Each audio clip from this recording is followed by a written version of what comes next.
If this happens, MULN Automotive will go bankrupt, and I'm going to unfold all of it in this video, so stay tuned.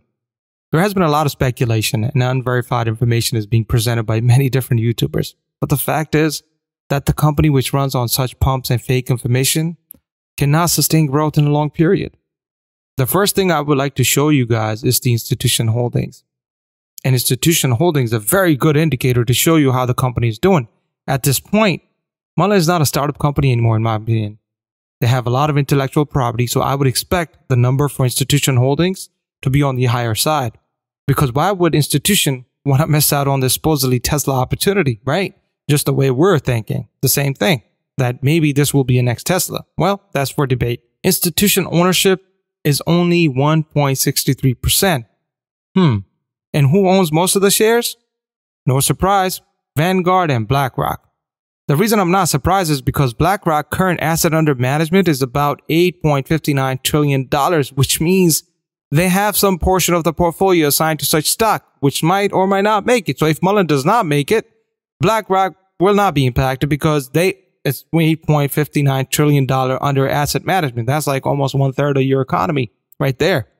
And Vanguard, same thing. They own they have about $8 trillion under asset under management. So that also same applied for them as well. These big two companies actually have some portfolio assigned to these companies, which are speculative, and they might make it, they might not make it, because they keep their foot in every single company. Now, where does the rest of the MULN ownership is coming from then? Well, good question. Well, the majority of the ownership is with retail investors, and will be you and I. And this is the sole reason that some of the YouTubers are directly in touch with CEO David Mishry, because they are willing to pump the stock without any backed up data because David is giving them the input.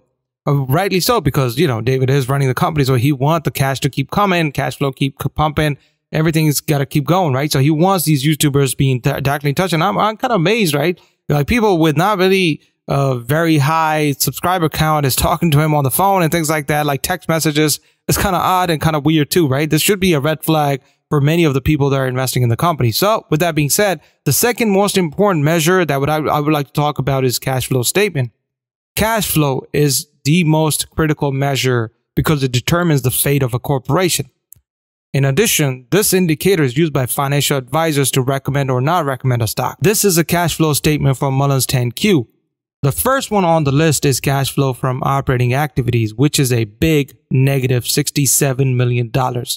That means that MULN currently is not making enough money to run its operations. So where does all that money coming from to run the business? Good question. And to answer that question, we need to see the second part of the cash flow statement, which is called cash flow from financing activities. This is from where MULN is getting cash from, retail investors, again, you and I. And second, by selling warrants, where MULN gives out cash warrants, right? He gets cash, he gives them the warrant, which like is a little lower than what the stock price is. So these companies will buy the warrant, they will sell it in the market. The downside of that is it's going to dilute the stock, it's going to crash the price down. And I will cover MULN warrants in detail in the next video, which is, again, if you're new to this channel, do consider subscribing, because, you know, objective here is to get you guys information, which is, in my opinion, is correct. Okay. And I'm not getting pumped. I'm not getting input by by all means. It's all personal. And this is for my own good. And I made this channel just so I can help other people as well, because I was really doing it for myself. And I thought, you know what? I want to share this knowledge with everybody, because I see a lot of people fake newsing this thing and pumping the stock for no reason at all is beyond me. Okay. Well, so now coming back to the cash flow statement, right?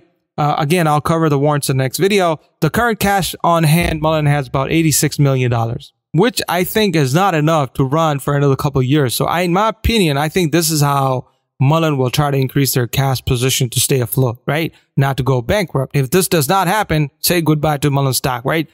I think David will try to pump the stock price, right? So he can sell a few more warrants, which will bring in more cash. However, as I said, this will cause an immediate repercussion because it would dilute the stock price. And right after that, right immediately, the stock price is going to dip again. It's going to go down. And we started off at 22 cents. They did a reverse stock split. We are at 0.006 cents. They're going to do a reverse stock split again, which is coming up in August. which you guys watch about, and I'm going to make the video, and I'm going to try to make the video daily on the stock. So, you know, if you're new to the channel, do consider subscribing. But the objective is going to be to pump the price, sell warrants, get more cash. If they don't do that, right, we could all say goodbye to Mullen. And I hope it does not happen, because I know a lot of family friends are invested in this company. A lot of them has a very good position in it in terms of the dollar amount. They put in a lot of money. They're in big negative right now, but that's, you know, that is out of the question. Everybody is in negative right now. If you invested in Mullen about, you know, started investing like 8 months ago, you should be in big negative right now. And that's the reason, is because you were not able to make a right decision, is because by listening to these people giving you false hope, and every time they have nothing to talk about, they talk about this naked short selling, which is, again, is not that significant. Trust me on that. Their short selling is about 10% off the whole. Like 10% is not a bad number, guys. So I don't know why they keep pumping that. I will cover. I mean, I'm going to try to cover everything on this channel. So if you guys are definitely, you know, subscribed to the channel, I will be covering more, and I will be covering more stocks as well. This is not the only stock I'm covering. I'm covering other items as well. Definitely subscribe to the channel, and I'll talk to you guys in the next video.